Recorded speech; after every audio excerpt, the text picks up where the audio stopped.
राउरकेला ब्राह्मणी तरंग थाना अंतर्गत कलुंगा आईडीसी अंचलर एक रंग गोदाम तैयारी कारखाना भीषण अग्निकांड घटी व्यापक क्षयक्षति होईछि। निया लिभाइबारे 5टी दमकल नियोजित करा जायछि। निया लागिबार कारण जणा पड़ी नथिबा बेले रंग तैयारी गोदाम रे रंग सामग्री सबु नियारे जळी पोड़ी पाउंस होई जायछि।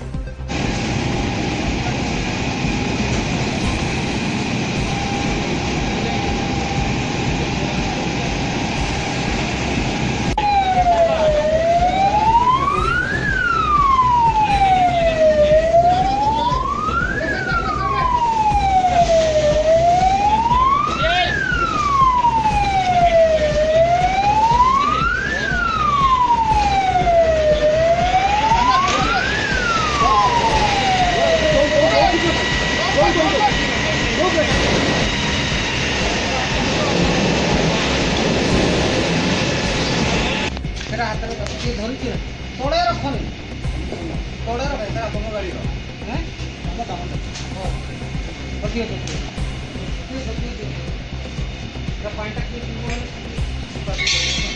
अंदर तक गया था क्या भैया? लग गया है।